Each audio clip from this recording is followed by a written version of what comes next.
शांति शांति शांति।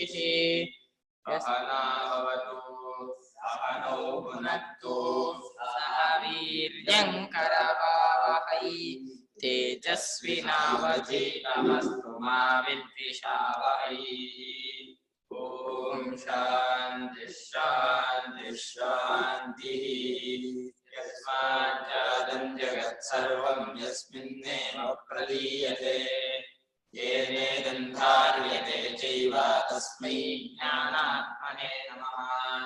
ये मे गुरुभिः पूर्वं पदवाक्य प्रमाणतः व्याख्याता सर्ववेदान्तास्तान् नित्यं प्रणतोऽस्म्यहम्। दैतिरीयकसारस्य मयाचार्य प्रसादतः विस्पष्टार्थरुचीनां हि व्याख्येयं सम्प्रणीयते। ओम श्रुति पुराणानाम् आलयं करुण ಹೇಳಿ ಅಲ್ವಾ. ब्रह्मविद्यासंत्राय नमोऽर्षभ्यो महोद्भ्यो नमोऽर्भ्यः सर्वोपच प्रज्ञानप्रत्यन्तो ब्रह्मैवाहमस्मि ब्रह्मैवाहमस्मि। श्रुतिस्मृतिपुराणानाम् आलयं करुणालयं नमामि भगवत्पादं शङ्करं लोकशङ्करं शङ्करं शङ्कराचार्यं केशवं बादरायणं सूत्रभाष्यको वन्दे भगवन्तौ पुनः पुनः श्रीमच्छङ्करपादुकाभ्यो नमः। वन्दे तं सच्चिदानन्दं गिरिवर्यं महामहिं वेदवेदान्तसारज्ञं सद्गुरुं प्रणतोऽस्म्यहम्। सदाहं सम्प्रदायज्ञं प्रियमेन्द्रं प्रदाश्रियं सद्गुरुं सच्चिदानन्दं सदाचार्यमाश्रये। श्री सच्चिदानन्दे नमः। श्री महासद्गुरुभ्यो नमः। अधीहि भगवो ब्रह्म स्वरूप प्रतिष्ठो हि असौ यदा भवति तदा नान्यत् पश्यति नान्यत् शृणोति नान्यत् विजानाति। ಹಿಂದೆ ಅಭಯಂ ಪ್ರತಿಷ್ಠಾಂ ವಿಂದತೆ ಎಂಬ ವಾಕ್ಯವನ್ನು ವಿವರಣೆ ಕೊಡ್ತಾ ಇದ್ರು. ಇಲ್ಲಿ ಅಭಯ ಶಬ್ದಕ್ಕೆ ಬ್ರಹ್ಮವೇ ಅಭಯಂ ಹಿ ವೈ ಬ್ರಹ್ಮ, ಬ್ರಹ್ಮವೇ ಅಭಯ. ಬ್ರಹ್ಮದಲ್ಲಿ ಪ್ರತಿಷ್ಠಾ ಅಂದ್ರೆ ಆತ್ಮಭಾವ, ತಾನು ಅನ್ನುವಂಥ ಸ್ವರೂಪದಲ್ಲಿ ನಿಂತ್ಕೋಬೇಕು. ಬ್ರಹ್ಮದಲ್ಲಿ ಅಲ್ಲಿ ಬ್ರಹ್ಮ ಇದೆ, ಕುರ್ಚಿ ಮೇಲೆ ಕೂತಾಗ ಹಾಕೂರಕ್ ಬರೋಲ್ಲ. ಏನ್ ಕೂರ್ಬೇಕು? ತಾನು ಅನ್ನೋ ಪ್ರೇಮದಿಂದ ಕೂತ್ಕೋಬೇಕು. ತಾನು ಅನ್ನೋ ಪ್ರೇಮದಿಂದ ಬ್ರಹ್ಮದಲ್ಲಿ ಕೂತ್ಕೋಬೇಕಾದ್ರೆ ಬೇರೆ ಕಡೆ ಇರೋ ನಾನು ಅನ್ನೋದನ್ನೆಲ್ಲ ವಜಾ ಮಾಡ್ಬೇಕು. ಅದು ಬಿಟ್ಟದ್ದು ಎರಡು ಕಡೆ ನಾನು ಇರೋಕ್ಕಾಗಲ್ಲ. ನಾನು ಅನ್ನೋದು ಒಂದೇ ಇರೋದು. ಆದ್ರೆ ನಾವು ಒಂದೇ ಒಂದಾಗಿರೋ ಅದ್ವಿತೀಯವಾದ ನಾನು ಎಂಬುದನ್ನ ನಿಧಾನವಾಗಿ ಕರ್ಕೊಂಡು ಏಕಾತ್ಮ ಪ್ರತ್ಯಯಸಾರಂ ಪ್ರಪಂಚೋಪಶಮಂ ಶಾಂತಂ ಶಿವಂ ಅದ್ವೈತಂ ಅಂತ ಹೇಳಿ ಆ ಅದ್ವೈತ ಸ್ವರೂಪನಾದ ಬ್ರಹ್ಮದಲ್ಲಿ ಅವನು ತಾನಂದು ನಿಂತ್ಕೊಂಡ್ಬಿಡ್ತಾನೆ. ಯಾವಾಗ ಸಾಕ್ಷಿಯಲ್ಲಿ ತಾನು ಅಂತ ನಿಂತ್ಕೋತಾನೋ ಆವಾಗ ಮುಂದಿರುವಂತ ಅಷ್ಟು ಸಾಕ್ಷಿ ಚೈತನ್ಯವೇ ಕಾಣೋದು. ನೀನು ಎಲ್ಲಿ ನಿಂತ್ಕೊಂಡು ನೋಡ್ತೀಯೋ ಅದಕ್ಕೆ ತಕ್ಕ ಕಾಣುತ್ತೆ. ಇಂದ್ರಿಯಗಳಿಗೆ ನಿಂತಾಗ ನೋಡಿದಾಗ ಇಂದ್ರಿಯಗಳು ನಾನಾಗಿರ್ತೀವಲ್ಲ, ಇಲ್ಲೋದು ಅಂದ್ರೇನೋ ತಾನಾಗಿ. ಆವಾಗ ಈ ತುಂಡು ತುಂಡಾಗಿ ಪ್ರಪಂಚವೆಲ್ಲ ಕಂಡು ಮೋಹ ಉಂಟು ಮಾಡ್ಬಿಡುತ್ತೆ. ಮೋಹ ಅಂದ್ರೇನೋ? ಮೋಹ ಅಂದ್ರೆ ತಪ್ಪಾದ ದಾರಿಯಲ್ಲಿರೋ ಪ್ರೇಮಕ್ಕೆ ಹೆಸರು ಮೋಹ ಅಂತ. ಎಲ್ಲೆಲ್ಲ ಹೇಳ್ಕೊಂಡ್ಬಿಡ್ತಾರೆ, ಅದು ಚೆನ್ನಾಗಿದೆ ಅಲ್ವಣ, ಇದು ಚೆನ್ನಾಗಿದೆ. ಇದೆಲ್ಲ ಬರೋ ಇಂದ್ರಿಯದ ತಾದಾತ್ಮ್ಯತೆಯಿಂದ. ಇಂದ್ರಿಯಗಳನ್ನ ನಾನು ನಿಂತ್ಕೊಳ್ಳೋದು ಒಂದು ಜಾಗ, ಮನಸ್ಸಿನಲ್ಲಿ ನಾನು ಅಂತ ನಿಂತ್ಕೊಳ್ಳೋದು ಎರಡನೇ ಜಾಗ, ಸಾಕ್ಷಿ ಸ್ವರೂಪದಲ್ಲಿ ನಾನು ಅಂತ ನಿಂತ್ಕೊಳ್ಳೋದು ಮೂರನೇ ಜಾಗ. ಇದು ಒಂದು ಸಲ ನೀವು ಅಲ್ಲಿ ನಿಂತ ಮೇಲೆ ಮತ್ತೆ ಜಾರಬಾರ್ದು. ಅಚ್ಯುತ ಅಂತ ಹೆಸರು. ಅಚ್ಯುತ ಅಂದ್ರೇನೋ? ಜಾರೋದು. ಅಚ್ಯುತ ಅಂದ್ರೆ ಎಲ್ಲಿ ಸಾಕ್ಷಿ ಸ್ವರೂಪ ಇಡೀ ಅವಸ್ಥೆಯನ್ನು ಬೆಳಗುವಂತಹ ಸಾಕ್ಷಿ ಸ್ವರೂಪದಲ್ಲಿ ಅಭಯವಾದಂತಹ ಸ್ವರೂಪದಲ್ಲಿ ನಾನು ಅನ್ನೋದು ನಿಂತ ಮೇಲೆ ಮತ್ ಭಯ ಜಾಗಕ್ಕೆ ಬರ್ತಾರನ? ಯಾರು ಕೂಡ ಅಭಯವಾದ ಜಾಗವನ್ನು ಪಡ್ಕೊಂಡ್ಮೇಲೆ ಮತ್ತೆ ಭಯ ಇರೋ ಜಾಗಕ್ಕೆ ಹೋಗಲ್ಲ.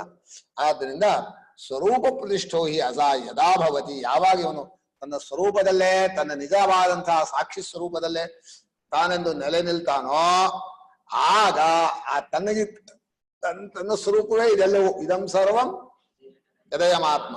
ಹೀಗೆ ಅದನ್ನ ಭೂಮ ಅನ್ನೋ ವಾಕ್ಯದಿಂದ ಹೇಳಿದ್ರು. ಅದನ್ನ ಭಾಷ್ಯಕಾರರು ಅಲ್ಲಿ ಭೂಮ ವಾಕ್ಯದಲ್ಲಿ ಇತ್ತಲ್ಲ, ಯತ್ರ ನಾಣ್ಯತ್ ಪಶ್ಯತಿ ನಾಣ್ಯತ್ ಶೃಣೋತಿ ನಾಣ್ಯತ್ ದ್ವಿಜಾನಾತಿ, ಅದನ್ನೇ ಇಲ್ಲಿ ಬರಿತಾ ಇದ್ದಾರೆ. ತದಾ ನಾಣ್ಯತ್ ಪಶ್ಯತಿ ನಾಣ್ಯತ್ ಶೃಣೋತಿ ನಾಣ್ಯತ್ ದ್ವಿಜಾನಾತಿ. ಭಿನ್ನವಾದದ್ದು ಯಾವುದನ್ನು ನೋಡೋದಿಲ್ಲ. ಅಂದ್ರೆ ಇದು ಬೇರೆ ಇದು ಬೇರೆ ಅನ್ನೋ ಭೇದ ಬುದ್ಧಿಯೇ ಬರೋದಿಲ್ಲ.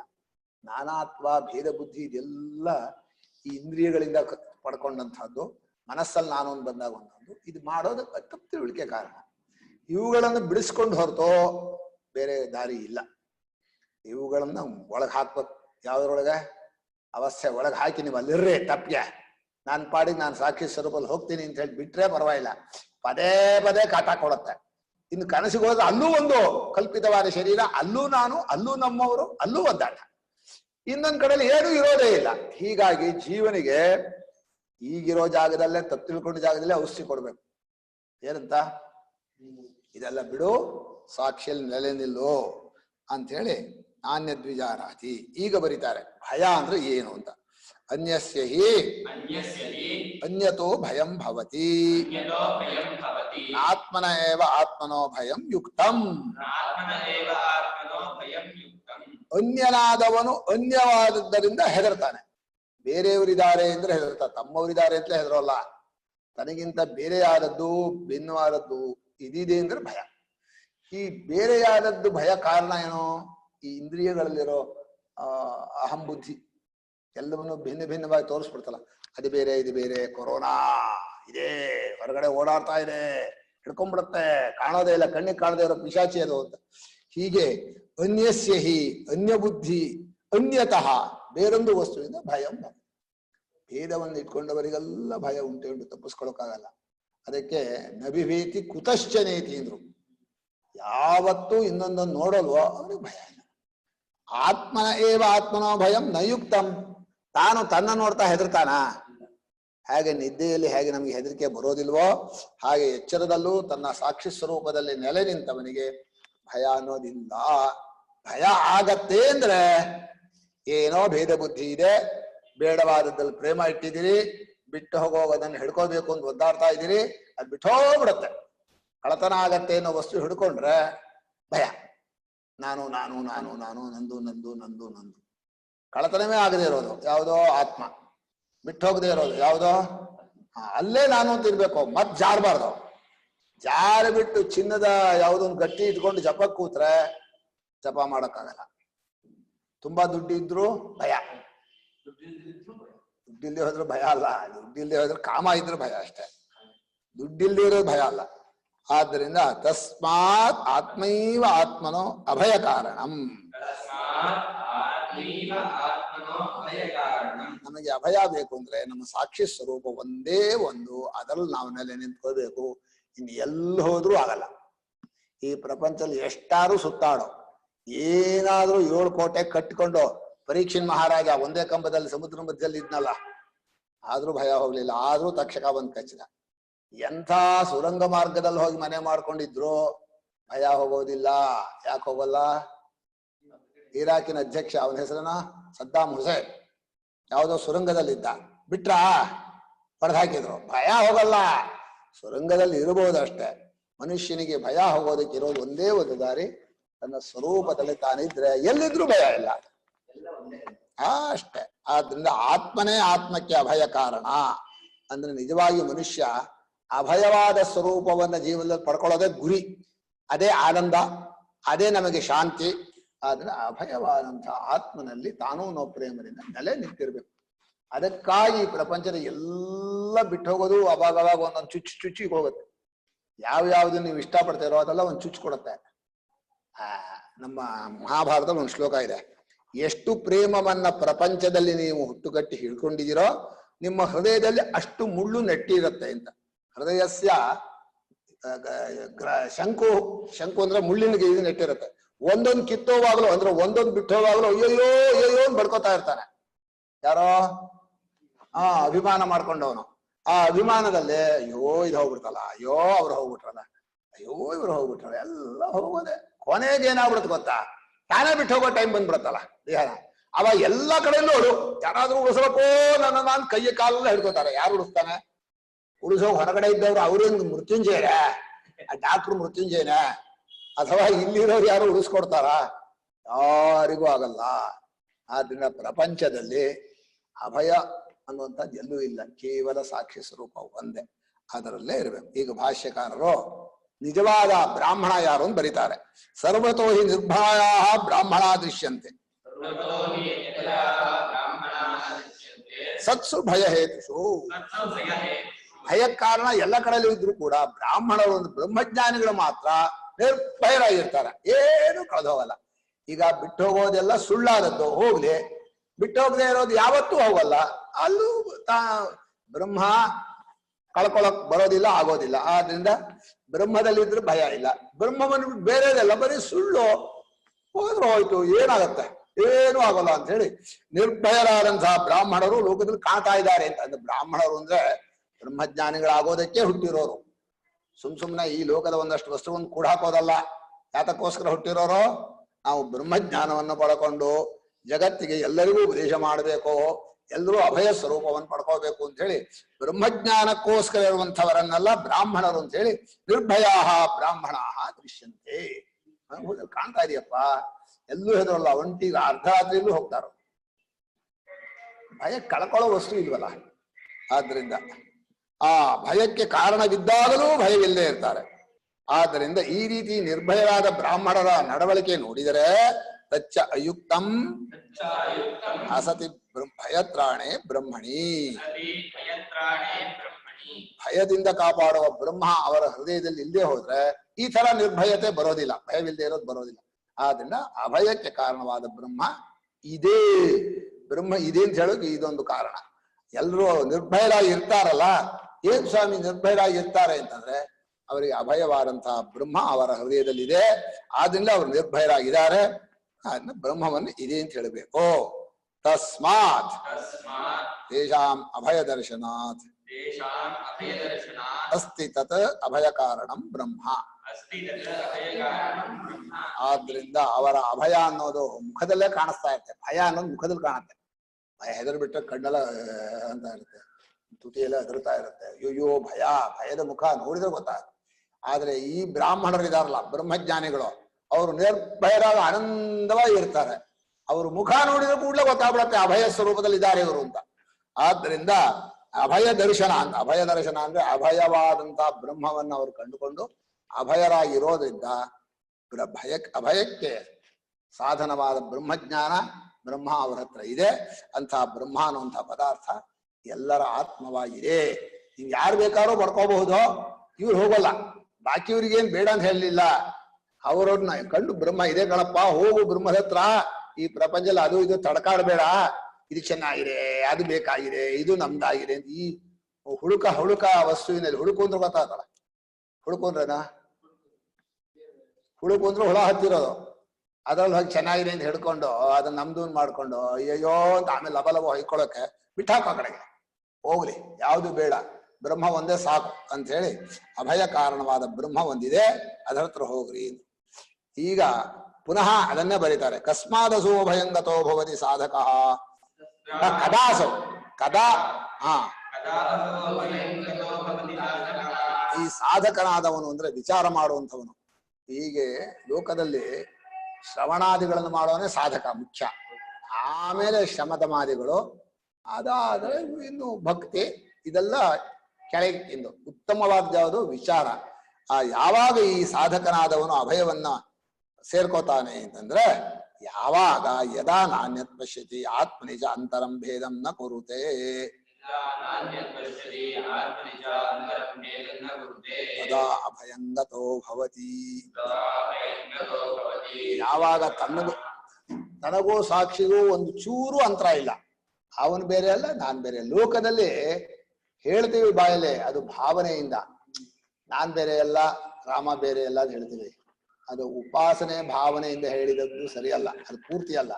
ಅನುಭವದಲ್ಲೇ ಯಾರೋ ಸಾಕ್ಷಿಯೇ ನಾನು ಅಂತ ನಿಂತ್ಕೋತಾನೋ ಆಗ ಅವನು ಅಭಯ ಸ್ವರೂಪದಲ್ಲಿ ಇರ್ತಾನೆ. ಅಭಯಂಗತೋ ಭವತಿ. ಅಭಯಕ್ಕೆ ಪಡ್ಕೊಂಡ ಅಂತ ಹೇಳ್ತೀವಿ. ಅಭಯವಾಗಿ ಪಡ್ಕೊಂಡದ್ದು ತಿಳ್ಕೋತಾನೆ ಅಂತ ಹೇಳ್ಬೇಕು, ಪಡ್ಕೊಳ್ಳೋದಲ್ಲ. ಸಾಕ್ಷಿಯನ್ನು ಪಡ್ಕೊಳ್ಳೋಕ್ ಬರಲ್ಲ. ಸಾಕ್ಷಿ ಅಲ್ಲದೆ ಇರೋ ಸಾಕ್ಷ್ಯದಲ್ಲಿರೋ ತಾದಾತ್ಮ್ಯತೆ ಬಿಟ್ಟಾಕೋದೇ ಸಾಕ್ಷಿಯನ್ನು ಪಡ್ಕೊಳ್ಳೋದು. ಸಾಕ್ಷ್ಯ ಯಾವುದು ಅಂದ್ರೆ ದೇಹ, ಇಂದ್ರಿಯ, ಮನಸ್ಸು, ಬುದ್ಧಿ ಎಲ್ಲ ಕಾಣಿಸ್ತಾ ಇದೆ, ಅದು ಸಾಕ್ಷ್ಯ. ಸಾಕ್ಷಿ ಅಂದ್ರೆ ಸಾಕ್ಷಿಗೆ ಕಾಣುವ ವಸ್ತುವಿನಿಂದ ನಾವು ದೂರ ಸರಿದು ಕೇವಲ ಸಾಕ್ಷಿಯಲ್ಲೇ ತಾನು ಅಂತ ಉಳ್ಕೊಳ್ಳೋ ಒಂದು ಜ್ಞಾನ ಕೊಡ್ತಾನಲ್ಲ, ಅನುಭವ ರೂಪವಾದ ಜ್ಞಾನ, ಅದು ನಿಮಗೆ ಅಭಯವನ್ನು ಕೊಡುತ್ತೆ. ಇಲ್ಲಿವರೆಗೂ ಬರೋಲ್ಲ ಅಭಯ ಅಂತ ಹೇಳಿ ಭಯಕ್ಕೆ ಅಭಯಕ್ಕೆ ಎರಡಕ್ಕೂ ಕಾರಣವಾದ ಬ್ರಹ್ಮ ಇದೇ ತಿಳ್ಕೋ. ಅಸ್ತಿ ಬ್ರಹ್ಮೇತಿ ಚೇದ್ವೇದ ಅಂತ ಶುರುವಾಗಿತ್ತು. ಆದ್ದರಿಂದ ಬ್ರಹ್ಮವನ್ನ ಇದೇ ತಿಳ್ಕೊಳಪ್ಪ. ಇಲ್ಲಿ ಅವ್ರು ನೀನ್ ಪ್ರಯತ್ನನೇ ಮಾಡಲ್ಲ. ಆ ವಸ್ತು ಅಂತಹದ್ದಿಲ್ಲ ಅಂದ್ರೆ ಹುಡುಕೋಕೆ ಹೋಗಲ್ಲ. ಮನುಷ್ಯನಿಗೆ ಯಾವಾಗ ಹುಡುಕ್ತಾನೆ ಅಂದ್ರೆ ಅಂತಹದ್ದು ಇದೆ ಅಂತ ಮುಂಚೆ ಅನಿಸ್ಬೇಕಲ್ಲ. ಆ ಶ್ರದ್ಧತ್ವ ಸೌಮ್ಯ ಅಂತ ಹೇಳಿದಾಗ ನಂಬಿಕೆ ಬರ್ಬೇಕಲ್ಲ, ಆಮೇಲೆ ಅನುಭವಕ್ಕೆ. ಹಾಗೆ ಈಗ ಭಯಕ್ಕೂ ಇದೇ ಕಾರಣ ಅಂತ ಹೇಳ್ಬೇಕು. ಅಭಯ ಕಾರಣ ಹೇಳಿದ್ದಾಯ್ತು. ಅಜ್ಞಾನಿಗಳಾದವರಿಗೆ ಭಯಕ್ಕೆ ಕಾರಣ ಬ್ರಹ್ಮವೇ.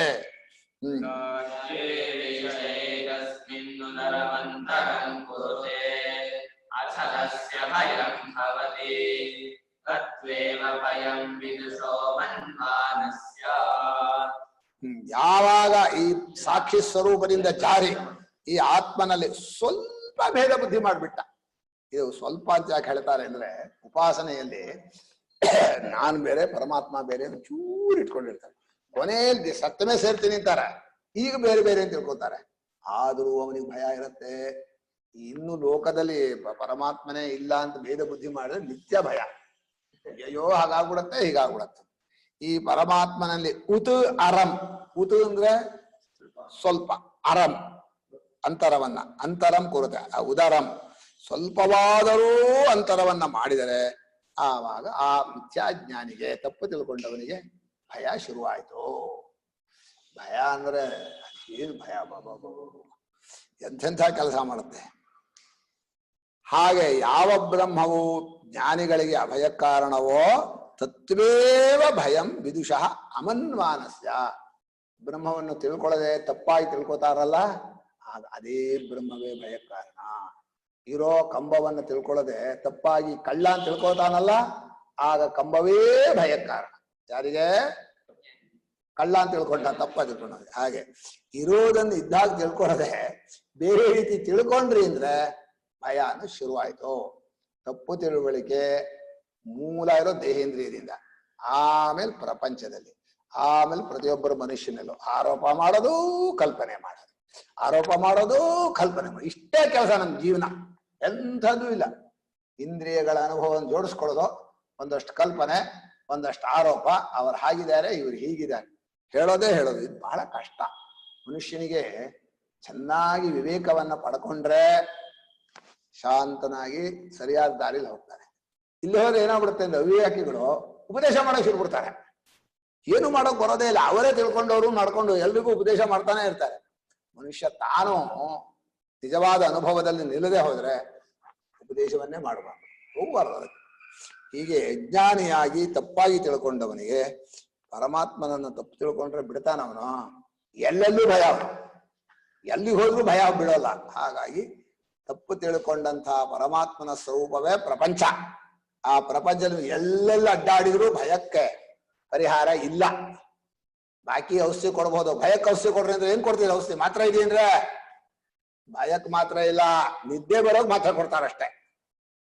ಅಪ್ಸೆಟ್ ಆಗ್ಬಿಟ್ಟಿದೆ, ಮೈಂಡ್ ಅಪ್ಸೆಟ್ ಅಂದ್ರೆ ಒಂದಷ್ಟು ನಿದ್ದೆ ಬರೋದು ಮಾತ್ರ ಕೊಡ್ತಾರೆ, ಅದು ನಿದ್ದೆ ಬರುತ್ತೆ ಅಷ್ಟೇ. ನಿದ್ದೆ ಬಂದದ್ರಿಂದ ಭಯ ಹೋಗಲ್ಲ. ಮನುಷ್ಯನಿಗೆ ಭಯ ಹೋಗೋದು ವಿವೇಕದಿಂದ. ಈಗ ಭಾಷ್ಯ ಓದೋಣ. ಯದಾ ಪುನಃ ಓದ್ರೋ ನೀವೇ. ಅವಿದ್ಯಾವಸ್ಥಾಯಾಂ ಹಿ ಯಸ್ಮಾತ್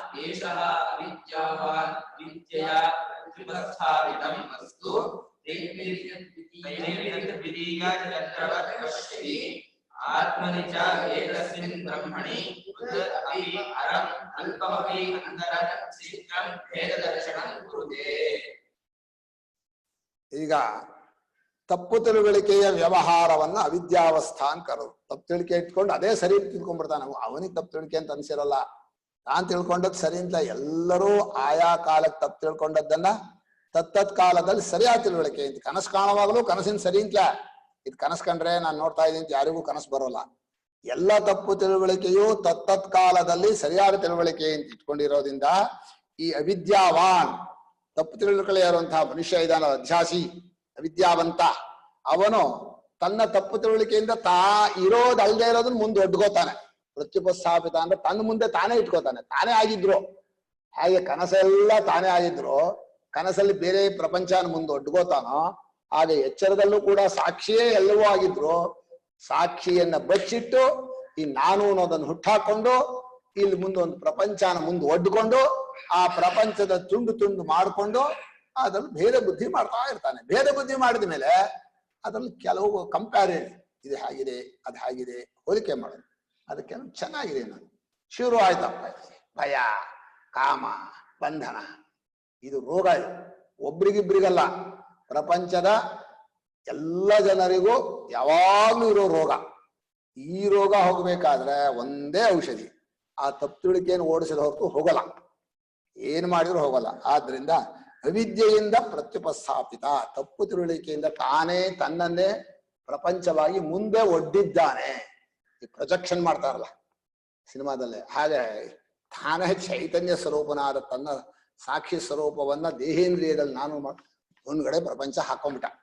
ಆ ಪ್ರಪಂಚ ಒಡ್ಡುಕೊಂಡು ತೈಮಿರಿಕ ರೋಗ ಇದ್ದವನು ಎರಡನೇ ಚಂದ್ರವನ್ನು ನೋಡ್ತಾ ಇರ್ತಾನಲ್ಲ, ತಿಮಿರಿಯ ರೋಗ ಅಂತ ಅದು. ತೈಮಿರಿಕ ರೋಗ ಕಣ್ಣಿಗೆ ಬರುತ್ತೆ, ಅದರಲ್ಲಿ 4 ಚಂದ್ರ 5 ಚಂದ್ರ ಕಾಣಿಸುತ್ತೆ. ನನಗೂ ಹಾಗೆ ಕಾಣಿಸುತ್ತೆ. ಈಗ ಚಂದ್ರ ನೋಡಿದ್ರೆ ಇದು 1 ಇದು 2 ಇದು 3 4 ಚಂದ್ರ 5 ಚಂದ್ರ ಕಾಣಿಸುತ್ತೆ. ಏನು ಮಾಡಕ್ಕಾಗಲ್ಲ. ಒಂದು ಚಂದ್ರ ನಿಜವಾದ ಚಂದ್ರ ಯಾವುದು, ತಪ್ಪಾದ ಚಂದ್ರ ಯಾವುದು ಅದು ತಿಳ್ಕೊಳ್ಳೋದೇ ಕಷ್ಟ. ಎಲ್ಲ ಒಂದೇ ತರ ಚಂದ್ರ ಕಾಣುತ್ತೆ.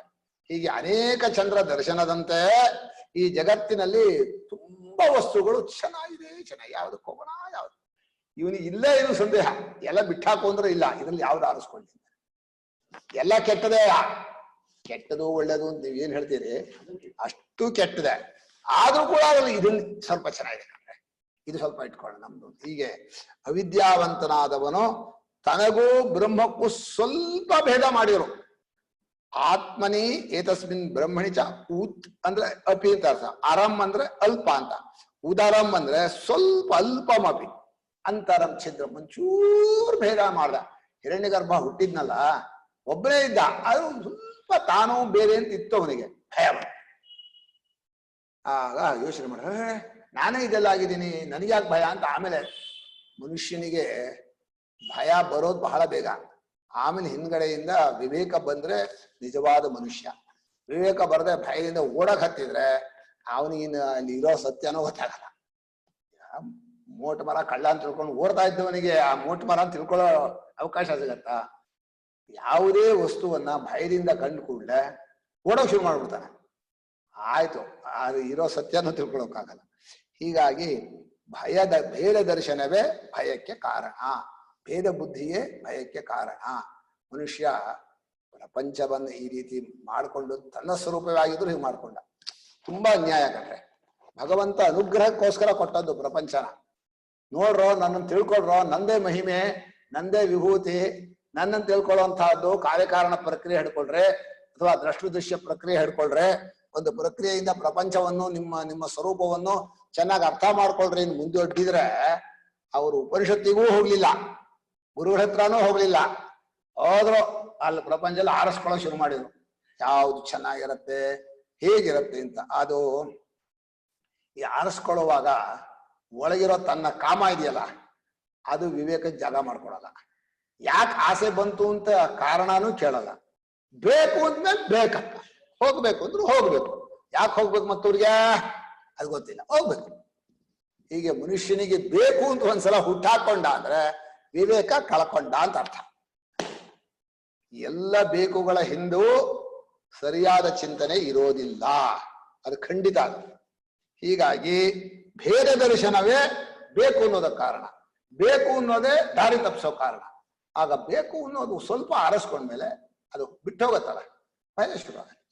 ಭೇದ ದರ್ಶನ ಕೊಡುತ್ತೆ. ಭೇದ ದರ್ಶನಮೇವಿ ಅಂತರಕರಣ. ಅಂತರ ಅಂದ್ರೆ ಅದಕ್ಕೆ ಒಂದ್ ಸ್ವಲ್ಪ ಡಿಫರೆನ್ಸ್ ಮಾಡೋದು, ಮೇಲೂ ಕೆಳಗೆ ಮಾಡೋದು, ಹೋಲಿಕೆ ಮಾಡೋದು, ಇದೆಲ್ಲ ಭೇದ ದರ್ಶನ ಫಲ. ನೋಡು ಅವ್ರು ಹೇಗೆ ಓದ್ತಾರೆ ಅಂತ, ನೀನ್ ಓದೋದೇ ಇಲ್ಲ ಅಂತ ಬೈಯೋದು ಅಮ್ಮ ಮಗನನ್ನ. ಬೈಬೋದೇಂದ್ರೆ ಆ ಹೋಲಿಕೆ ಮಾಡೋದಾದ್ರೆ, ಅಥವಾ ಒಬ್ರಿಗೊಬ್ರಿಗೆ ಅವ್ರ ಸ್ಪರ್ಧೆ ಪೈಪೋಟಿ. ಯಾಕೆ ಪೈಪೋಟಿ ಮಾಡ್ಬೇಕು? ಏನ ಹುಚ್ಚು. ಹೀಗೆ ಸ್ವಲ್ಪವಾದರೂ ಭೇದ ಬುದ್ಧಿ ಮಾಡ್ದ ಅಂದ್ರೆ ಬಂತು ಕೇಡ್ಗಾಲ. ಅವನಿನ್ ಉಳ್ಗಾಲ ಇಲ್ಲ ಅವನಿಗೆ. ಅಲ್ಪಮಪಿ ಭೇದಂ ಪಶ್ಯತಿ ಇತ್ಯರ್ಥ. ತಸ್ಮಾತ್ ಒಂದು ಚೂರು ಭೇದ ಬುದ್ಧಿ ಮಾಡಿದ್ರು ಕೂಡ ನೋವಾಗ್ಬಿಡತ್ತೆ. ಈ ಇಬ್ರು ಬಂದು ಒಬ್ಬರನ್ನ ನೀವು ಹೊರಗೆ ನಿಂತ್ಕೊಳ್ರಿ, ಒಬ್ಬರನ್ನ ಹೊರಗೆ ಕರ್ಕೊಂಡು ಹೋದ್ರೆ ಆ ಹೊರಗೆ ನಿಂತವನಿಗೆ ಏನಾಗ್ಬೋದು? ಬೇಜಾರಾಗಲ್ವಾ? ಭೇದ ದರ್ಶನ ವ್ಯವಹಾರದಲ್ಲೇ ಇಷ್ಟು ಕಷ್ಟ. ನೀವು ಒಳಗ್ ಬರ್ಬೇಡ್ರೆ, ನೀವು ಅಲ್ಲೇ ಇರ್ರಿ, ಇವ್ರು ಬರ್ಲಿ ಅಂತಂದ್ರೆ ಅವ್ನಿಗೆ ಏನ್ ಅನ್ಸತ್ತೆ? ನಮ್ಗೆ ಗೊತ್ತಾಗಲ್ಲನಪ್ಪ. ನಾವೇ ಇನ್ನೊಬ್ರ ಮನೆಗೆ ಹೋದಾಗ ನೀವ್ ಅಲ್ಲೇ ಇರೋ, ಕಟ್ಟ ಮೇಲೆ ಇರ್ರಿ, ಒಳಗ್ ಬರ್ಬೇಡ್ರಿ ಅಂತಂದ್ರೆ ಯಾತಕ್ ಬಂದೆ ನಾನು, ಬರ್ಲೇಬಾರ್ದಾಗಿತ್ತು ಅನ್ಸತ್ತೆ ಅಲ್ವಾ? ಭೇದ ದರ್ಶನವೇ ಮನುಷ್ಯನಿಗೆ ದುಃಖಕ್ಕೆ ಕಾರಣ. ಭೇದ ದರ್ಶನವೇ ಎಲ್ಲ ರೀತಿಯ ಕಾಮಕ್ಕೂ ಕಾರಣ. ಭೇದ ದರ್ಶನವೇ ಭಯಾದಿಗಳಿಗೆ ಕಾರಣ. ಎಲ್ಲ ತಪ್ಪುಳಿಕೆ ಹೇಳ್ಕೊಟ್ಟಂತ ಪಾಠ. ಅವಿದ್ಯೆ ಇದಾರಲ್ಲ, ಮಹಾಮಾರಿ ಕೊರೋನಾಗಿಂತಲೇ ದೊಡ್ಡದು. ನೀವು ಕೊರೋನಾ ದೊಡ್ಡದು ಅಂತೀರಿ, ಕೊರೋನಾ ಎಂತ ಲೆಕ್ಕೂ ಅಲ್ಲ. ಅವಿದ್ಯೆ ಎಷ್ಟು ಜನ ಪ್ರಪಂಚದಲ್ಲಿ ಇದ್ದವ್ರನ್ನ ಅಹೋಧಾರ್ಷ್ಟ್ಯಂ ಅವಿದ್ಯಾಯಾ ನ ಕಶ್ಚಿದತಿ ವರ್ತತೆ. ಯಾರು ಬೇಡ ಅನ್ಲಿಲ್ಲ, ಎಲ್ಲ ಹೋಗ ಹಾಕೊಂಡ್ಬಿಟ್ರು, ಮಾಂಗಲ್ಯ ಕಟ್ಬಿಟ್ರು. ಯಾರಿಗೆ? ಅವಳು ತನ್ನ ಪಾಠ ಹೇಳ್ಕೊತಾಳೆ. ಪ್ರಮಾಣವಾದ ನಿಷಿದ್ಧವಾದ ಸಾಕ್ಷಿಯನ್ನು ಇಲ್ಲ ಅಂತಾಳೆ, ಇಲ್ಲೇ ಇರೋದನ್ನ ಇದೇ ತೋರಿಸ್ತಾಳೆ. ಅದನ್ನ ಬೇಕು ಇದನ್ನ ಬೇಕು ಅಂತ ಹೇಳಿ ಹಠ ಹಿಡಿತಾಳೆ. ಇವನು ಅದಕ್ಕೆ ಜೋದ್ ಬಿದ್ದು ದಾಸನಾಗಿ ಏನ್ ಬೇಕಮ್ಮ ಈಗ ಅಂತ ವಿದ್ಯಾ ಹುಡುಗಿಯನ್ನು ಕೇಳ್ತಾ ಅದು ಇಂದ್ರಿಯ ಮೂಲಕ ಹೇಳ್ಕೊಳತ್ತ. ಈ ತಿಂಡಿ ತಿನ್ನೋ, ಇದನ್ನ ನೋಡೋ, ಹುಚ್ಚು. ಆದ್ದರಿಂದ ಭೇದ ದರ್ಶನವೇ ಮನುಷ್ಯನಿಗೆ ಭಯಕ್ಕೆ ಕಾರಣ. ಒಂದು ಅಥ ತಸ್ಮಾತ್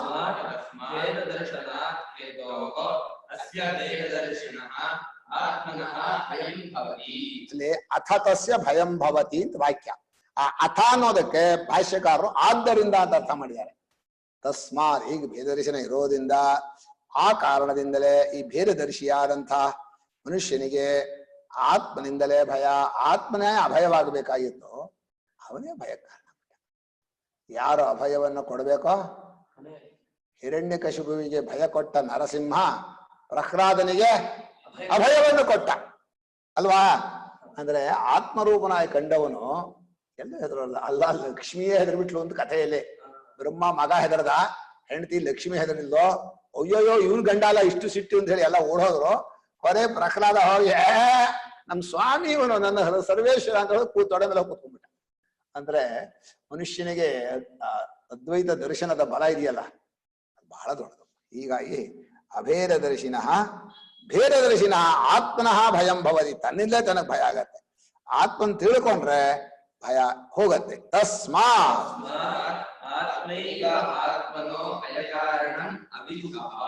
ತಾನೇ ತನಗ್ ಭಯ ಕಾರಣ ಹಾಕಿ ಬೇರೆ ಅಲ್ಲ. ನಾವು ಎಲ್ಲಾ ಕಾರಣನೂ ಬೇರೊಬ್ಬನಲ್ಲಿ ಹಾಕ್ತೀವಿ.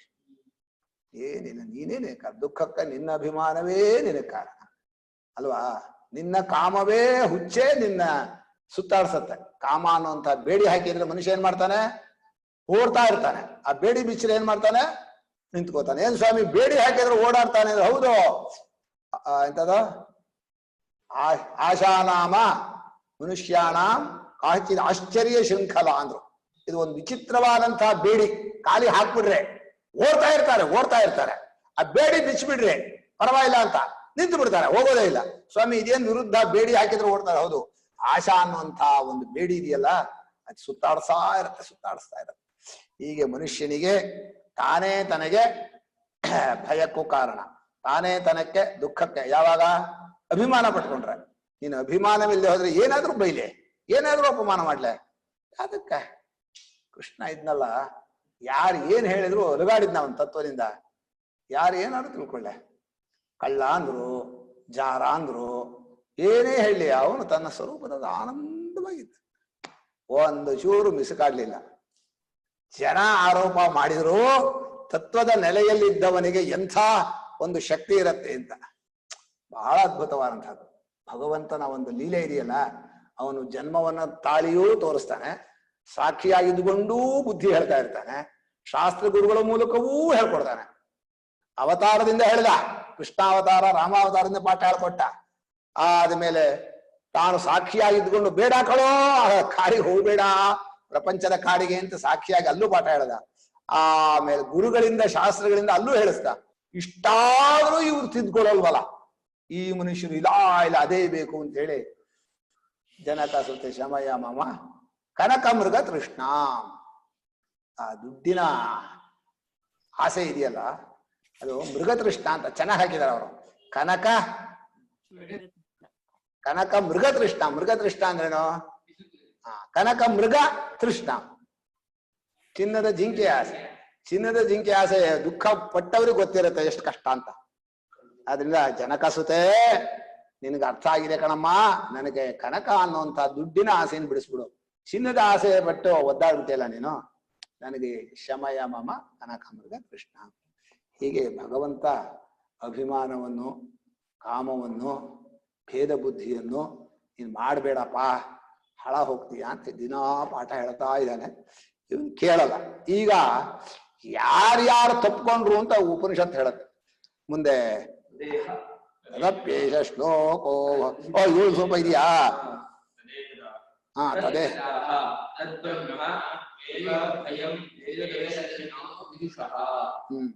ಈಶ್ವರ ಅನ್ಯ ಮತ್ತಃ ಅಹಮನ್ಯಃ ಇತ್ಯೇವಂ ವಿದುಷಃ ಈಶ್ವರಾಖ್ಯಂ ತದೇವ ಬ್ರಹ್ಮ.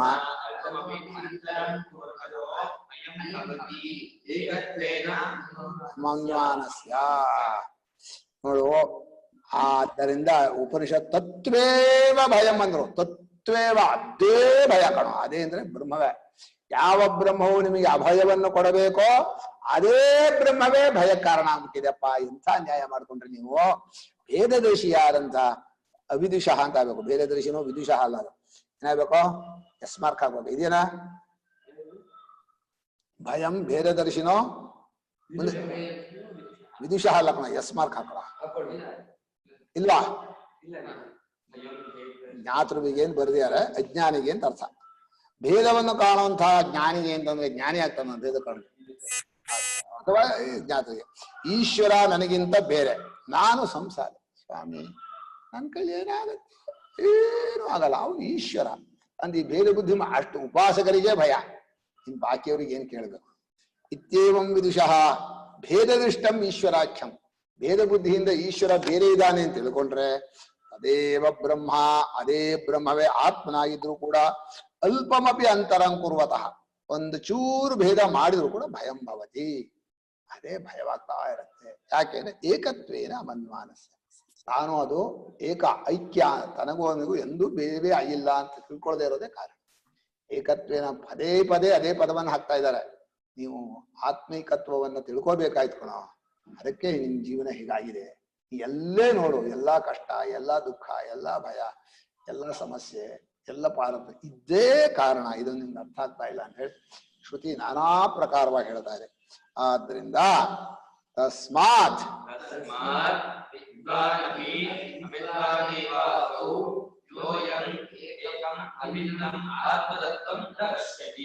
ಈಶ್ವರ ಬೇರೆ ಅಂತ ಉಪಾಸನೆ ಮಾಡ್ತಾನಲ್ಲ, ಉಪಾಸಕ ಲೋಕದೃಷ್ಟಿಯಲ್ಲಿ ಬಹಳ ದೊಡ್ಡವನು ಅಂದ್ರೂ ಕೂಡ ನಮ್ಮ ಶಾಸ್ತ್ರ ದೃಷ್ಟಿಯಲ್ಲಿ ಅಜ್ಞಾನಿಯೇ.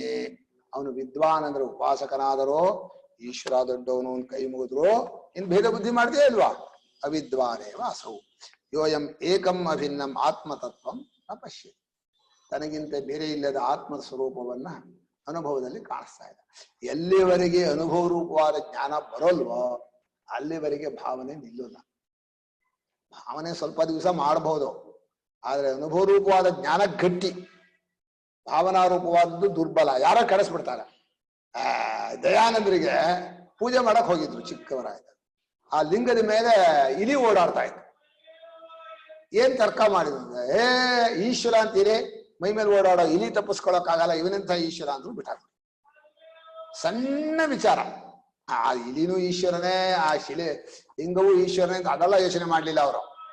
ಈ ಇಲಿಯನ್ನೇ ತಪ್ಪಿಸ್ಕೊಳಕ್ ಆಗದಿರ ಈಶ್ವರ ಎಂತ ದೀವನೋ, ಇನ್ ಮುಂದೆ ಯಾರು ವಿಗ್ರಹ ಪೂಜೆ ಮಾಡ್ಬೇಡ್ರಿ ಅಂತ ಅದೇ ಒಂದು ಎಂತ ಆರ್ಯ ಸಮಾಜ ನೋಟಾಕ್ಬಿಟ್ಟು ಬಹಳ ದೊಡ್ಡದು ಅಂತ ಅದನ್ನೇ ಒಂದಷ್ಟು ಜನ ಅನುಸರಣೆ ಮಾಡಿದ್ರು.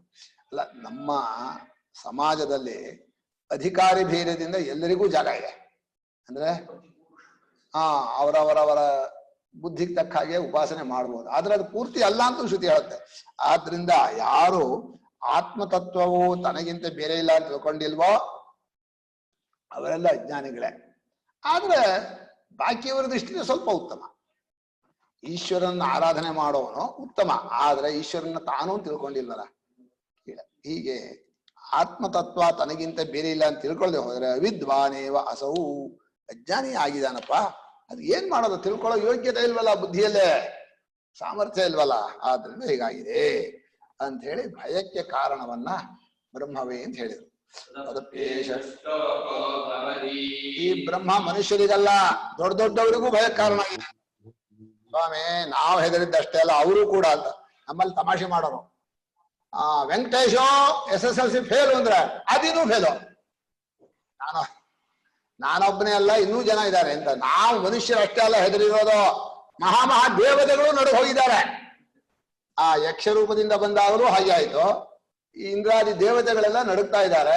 ಅವರೇ ನಡಗಿದ ಮೇಲೆ ಇನ್ ಬಾಕಿಯವರು ಪಾಡೇನು ಅಂತ ಹೇಳ್ತಾ ಇದ್ದಾರೆ.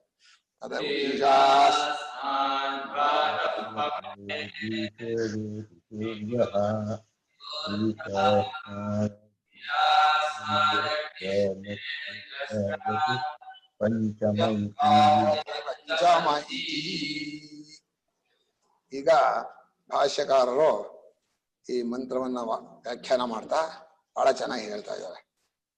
ಇವನ ಪರಮಾತ್ಮನ ಭಯದಿಂದ ಗಾಳಿ ಬೀಸ್ತಾನೆ ಅಂತ. ಮುಂಚೆ ವಾಯುದೇವತೆ ಅವತಾರ ಮಾಡುವ ಉಪಾಸನೆಯಿಂದ ವಾಯುದೇವತೆಯಾಗಿ ಹುಟ್ಟಿದ ಕೂಡಲೇ ಅಜ್ಞಾನ ಇತ್ತು. ದೇವತೆಯಾಗಿ ಹುಟ್ಲಿ ಮನುಷ್ಯನಾಗಿ ಹುಟ್ಲಿ ತಪ್ಪು ತಿಳುವಳಿಕೆ ಮಾತ್ರ ಯಾರನ್ನು ಬಿಟ್ಟಿಲ್ಲ. ಅವನಿಗೆ ಅಜ್ಞಾನ ಇದ್ಮೇಲೆ ಭಯ ಆಯ್ತು. ಆ ಭಯ ಇದ್ಮೇಲೆ ದೇವತೆಯಾದ್ರಿಂದ ಅವನಿಗೆ 3 ಕೆಲಸ ಕೊಟ್ರು. ಏನೋ ಗಾಳಿ ಬೀಸ್ತಾ ಇರ್ಬೇಕು, ಪ್ರಪಂಚದ ಎಲ್ಲ ಕ್ಲೀನ್ ಮಾಡೋ ಕೆಲಸ ನಿಂದು ಒಂದು ಜವಾಬ್ದಾರಿ ಕೊಟ್ರು. ಆಮೇಲೆ ಒಂದು ಐಶ್ವರ್ಯಾದಿ ಸಾಮರ್ಥ್ಯ, ವರ ಕೊಡೋ ಸಾಮರ್ಥ್ಯವನ್ನು ಭಗವಂತ ಅನುಗ್ರಹ ಮಾಡ್ದ. ಇನ್ನು ಬ್ರಹ್ಮಜ್ಞಾನವನ್ನು ಇಷ್ಟಪಟ್ಟರೆ ದೇವತೆಗಳು ಪಡ್ಕೋಬಹುದು, ಮಾಡಬಾರದು ಅಂತಿಲ್ಲ. ಈ 3 ಅವರಿಗೆ ಅವಕಾಶ ಇದೆ. ಅದು ಬ್ರಹ್ಮಜ್ಞಾನಕ್ಕೆ ಬರ್ಬೇಕಾದ್ರೆ ಅವ್ರಿಗೆ ಭೋಗ ವೈರಾಗ್ಯ ಬರ್ಬೇಕು, ಕಷ್ಟ. ದೇವತೆಗಳಿಗೆ ಇಷ್ಟಪಟ್ಟದ್ದೆಲ್ಲ ಸಿಕ್ಕಿಬಿಡತ್ತಲ್ಲ, ವೈರಾಗ್ಯ ಬರೋಲ್ಲ. ನಮಗಾದ್ರೆ ಕಷ್ಟನೇ ಜೀವನದಲ್ಲಿ, ಅದರಿಂದ ವೈರಾಗ್ಯ ಬೇಗ ಬರುತ್ತೆ. ಹೆಂಡತಿನೇ ಮುಂಚೆ ಪಾಠ ಹೇಳೋದು ಅಲ್ವೇನ್ರೆ, ನೀವು ಹೂನವೇ ಹೇಳಕಡ್ರೆ. ವೈರಾಗ್ಯದ ಪಾಠ ಹೇಳ್ಕೊಡೋದ್ರಲ್ಲಿ ಮೊದಲನೇ ಪ್ರಥಮಾಚಾರ್ಯ. ಏನ್ ನೋಡ್ರಿ, ಹೋಗ್ರಿ ನೀವು ನರಸೀಪುರಕ್ಕೆ ಸನ್ಯಾಸ ಮಾಡ್ರಿ ಅಂದ್ರು. ಬಹಳ ಸಾಧುವಾಯ್ತು.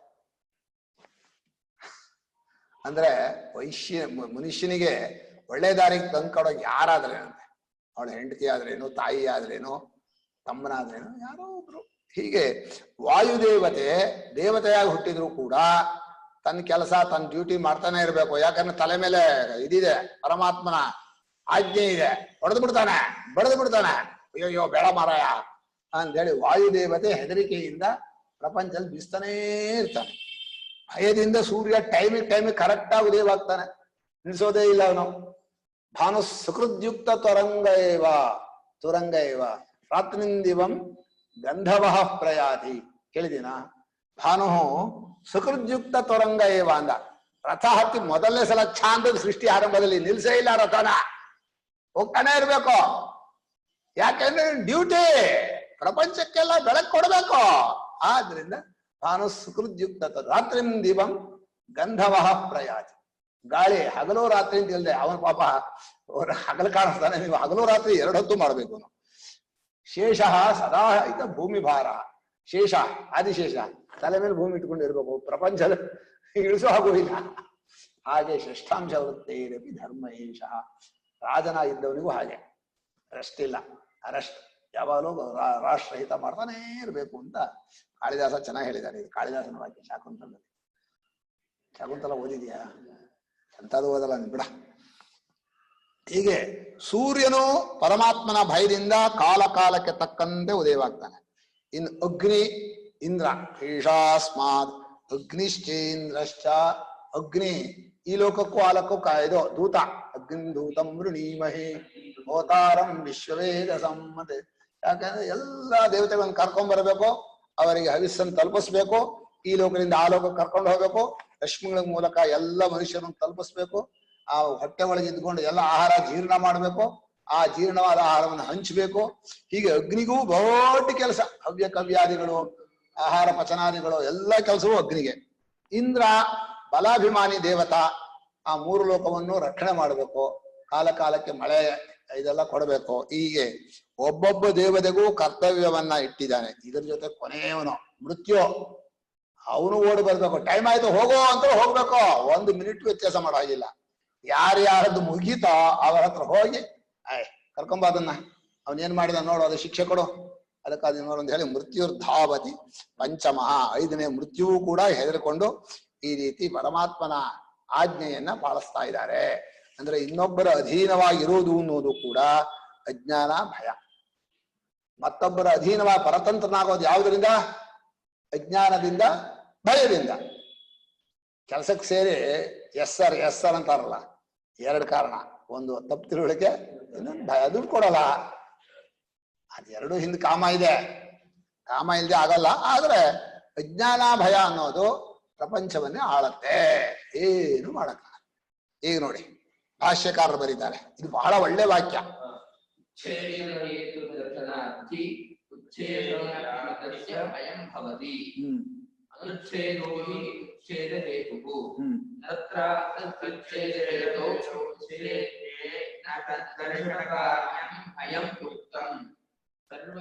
ಹಾ ಸಾಕು, ಅಲ್ಲಿ ಉಚ್ಛೇದ ಹೇತು ದರ್ಶನ.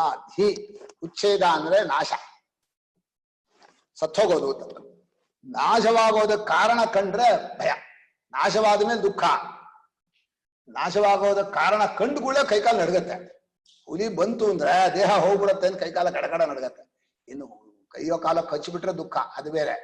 ಉಚ್ಛೇದ ಅಂದ್ರೆ ವಿನಾಶಕ್ಕೆ ಕಾರಣವನ್ನ ಕಂಡು ಕೂಡಲೇ ಉಚ್ಛೇದ್ಯ, ನಾಶವಾಗ ವಸ್ತುವಿನಲ್ಲಿ ಅಭಿಮತ. ಆ ಪದ ಬಹಳ ಮುಖ್ಯ. ನಾಶವಾಗ ವಸ್ತುವಿನಲ್ಲಿ ಅಭಿಮಾನ ಪಟ್ಕೊಂಡವನು, ಪ್ರೇಮ ಇಟ್ಟವನೋ. ನಾಶವಾಗುವ ವಸ್ತುವಿನಲ್ಲಿ ಪ್ರೇಮ ಇಟ್ಟ ಅಂದ್ರೆ ಆ ವಸ್ತುವಿಗೆ ನಾಶಕ್ಕೆ ಕಾರಣ ಬಂದ ಕೂಡಲೇ ಭಯ. ಮಕ್ಕಳ ಮೇಲೆ ಭಾರಿ ಪ್ರೀತಿ. ಆ ಮಕ್ಕಳ ಮೇಲೆ ಪ್ರೀತಿ ಅನ್ನೋದು, ಮಕ್ಕಳು ಅನ್ನೋದು ಒಂಥರ ನಾಶವಾಗೋದು, ತಾನು ನಾಶವಾಗೋದು. ಆ ಮಕ್ಕಳಿಗೆ ನಾಶವಾಗುವ ಕೊರೋನಾ ಏನಾದ್ರೂ ಬಂದ್ಬಿಡುತ್ತೆ ಅಂತ ಭಯ. ಕಲ್ಪನೆ ಯೋಚನೆ ಮಾಡಿ ಅಲ್ವೇ? ಹೀಗೆ ನಾಶವಾಗುವ ವಸ್ತುವಿನಲ್ಲಿ ಪ್ರೇಮ ಬಿಟ್ಟವನಿಗೆ ಆ ನಾಶವಾಗುವುದಕ್ಕೆ ಕಾರಣ ಎಲ್ಲಾದ್ರೂ ಬಂದು ಬಿಟ್ರೆ ನಡುಗೋಗ್ಬಿಡ್ತೀವಿ. ಅಯ್ಯೋ ಬೇಡ ಬೇಡ ಬೇಡ, ನಿಮ್ ಮಠದ ಹುಡುಗರು ಎಲ್ಲೂ ಹೊರಗಡೆ ಹೋಗ್ಬೇಡ್ರಿ, ಬಂದ್ಬಿಡತ್ತೆ, ಹಿಡ್ಕೊಂಡ್ಬಿಡುತ್ತೆ ಪಿಶಾಚಿ ಅಂತ. ಹೀಗೆ ಉಚ್ಛೇದ್ಯ ಅಭಿಮತಸ್ಯ. ಉಚ್ಛೇದ್ಯ ಅಂದ್ರೆ ನಾಶವಾಗುವ ವಸ್ತುವಿನಲ್ಲಿ ಅಭಿಮಾನ ಪಟ್ಕೊಂಡು, ನಾವೆಲ್ಲ ಅಂಥವರಯ್ಯ.